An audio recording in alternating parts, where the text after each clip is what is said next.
안녕하세요. 프로나날입니다. 강철 부대 12회 재밌게들 보셨죠? 저는 12회가 마지막 회인 줄 알았는데, 네, 아마 13회가 마지막 회 같습니다. 13회에 최종적으로 아마 결승전이, 나올 것 같고요. 그리고 이제 아마, 결승에서 우승한 팀이 가려지겠죠. 네, 최종 결승은 특전사와 UDT가, 겨루게 됐습니다. 먼저, 그 가로질만 보급작전, 사실 정보사도 정말 열심히 했지만 결과적으로는 UDT가 그 대결에서 이기게 되었습니다.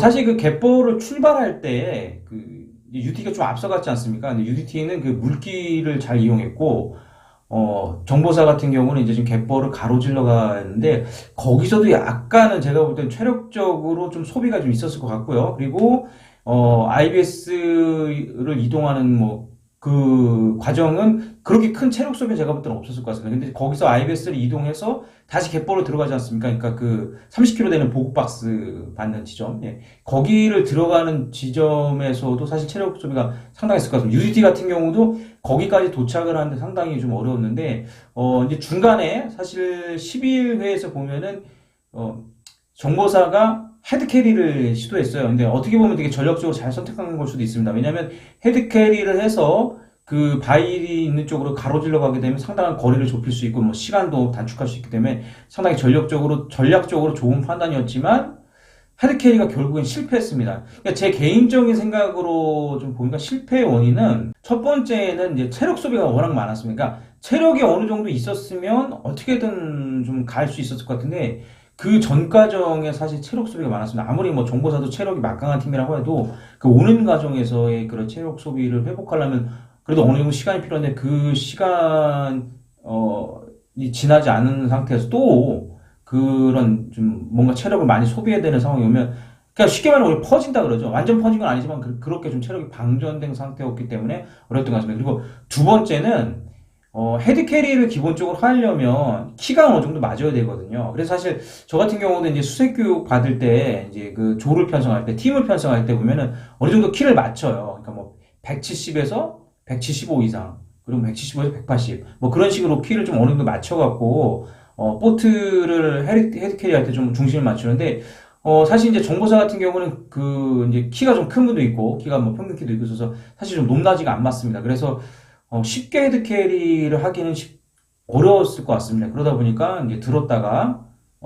두 번 정도 시도하다가 안 돼서 다시 그냥 끌고 갔는데 거기서도 제가 볼 땐 또 체력 소비가 많지 않나 생각합니다. 그래서 결과적으로 UDT가 계속 좀 앞서갔고 그다음에 이제 마지막 그 보급 받는 부분이 뭐냐면 이제 또 그 더미 나왔죠, 그죠? 더미를 구출해서 또 이제 보트에 실어서 가야 되는 그런 미션인데 또 그 과정도 계속 갯벌에 빠져 있는 상황이라서 사실 쉽지 않습니다. UT도 사실 많이 지쳤거든요. 지쳤는데 어찌됐든 앞서가다 보니까 계속해서 또 이제 조금씩 이동을 한 거고 또 정보사는 계속 이제 추격을 하는 입장인데 정보사 같은 경우도 어찌됐든 이제 그 30km 되는 보호 박스를 싣고서 그래도 계속 왔지만 이제 그동안에 그런 쌓였던 그런 어떤 그 체력적인 부분이 아마 따라잡기에는 좀 어렵지 않나 생각합니다. 그래서 결과적으로는 UDT가 우승을 하게 됐고, 예, 그 가로님만 보급작전에서는 우승하게 됐고, 이제 최종적으로 예, 결승을 진출하게 됐습니다.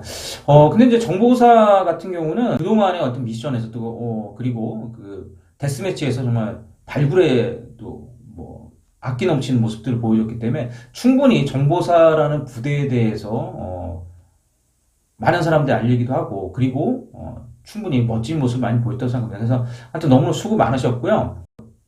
또 말씀드리지만 강철부대 시즌2에서 탈락했을 뿐이지 여전히 국군정보사는 막강한 부대입니다. 그리고 거기서 그 예비역분도 얘기하셨지만 음지에서 보이지 않는 것을 지금 임무 수행을 하고 있기 때문에 충분히 멋있는 부대이고 여전히 막강한 부대입니다. 그리고 그동안 너무나 수고 많으셨습니다. 그 투지 넘치는 모습, 그 다음에 실력들, 그 다음에 포기하지 않는 모습들, 예, 그런 모습들에 저 개인적으로 참 감동 많이 받았고, 또 정보사라는 부대가 어떤 부대인지 많은 이들이, 알 수 있었다고 생각합니다. 하여튼 너무 고생 많으셨습니다.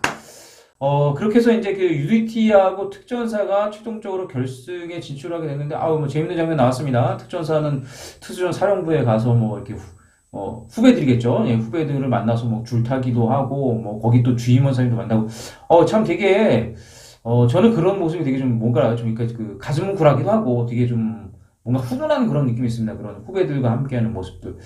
저도 좀 기회가 되면, 또 저희, 해병대 수색대 일선으로 찾아가고 싶은데, 그동안에 이제 코로나 이런 상황 때문에 갈 수가 없었는데, 이제 좀 괜찮아지게 되면, 또 우리, 전역한 사람들 같이 한번 찾아가고 싶습니다. 그리고 UDT 같은 경우는 이제 진해에 가서 또 마크사 들리고 또 나름의 그런 시간을 보내고서 이제 드디어 대망의 결승전을 하게 됐는데 저는 이제 아까 제가 서두에서 말했지만 12회에 결승을 딱 하고 끝낼 줄 알았더니 그게 아니고 이제 또 그 베네핏을 결정짓는 또 그런 미션이 있었죠. 그러니까 종합사격인데 뭐 권총사격, 기동사격 그리고 아마 저격수 사격인가요? 그 사격을 하는 것 같은데 일단 지금 12회에는 권총 사격만 나왔습니다. 근데 저는 이제 사실 군에서 이제 권총 사격 경험은 없거든요. 근데 그냥 사회에 나와서 이제 실탄 사격을 좀 해본 그런 경험으로 좀 말씀을 드리자면 물론 이제 이거는 저의 지극히 개인적인 생각이겠지만 이 가늠새 가늠자 맞추는 부분들 또 표적지를 보는 것들 호흡들 또 파지 이런 것들이 좀 상당히 중요한 것 같습니다. 그래서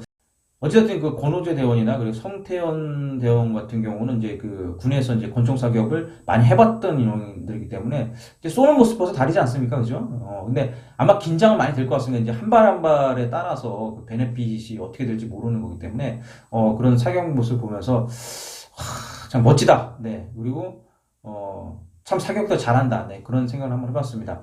이제 아마 13회에는 이제 그 사격을 통해서 베네핏을 얻은 팀이 이제 결승에서 좀 더 유리한 조건에서 아마 결승을 하게 될 것 같은데 사실 그 UDT와 특전사는 이제 대한민국의 대표적인 이제 특수부대인데요.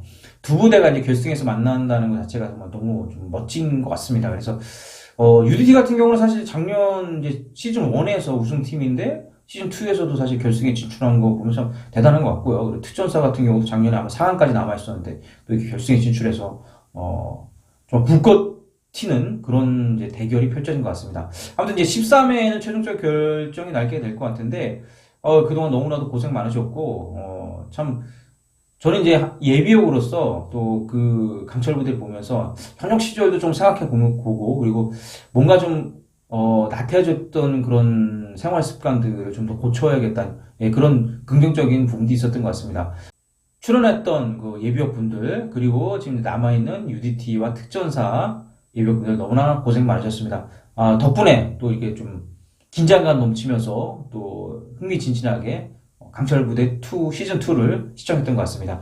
13회에서 이제 최종적으로 우승팀이 가려질 것 같은데 우승한 팀도 또 준수한 팀도 너무나 멋졌습니다. 지금 이 순간에도 대한민국을 지키고 있는 현역 장병 여러분 보람차고 건강한 군생활 되시기 바랍니다. 지금까지 푸른날이었습니다. 감사합니다.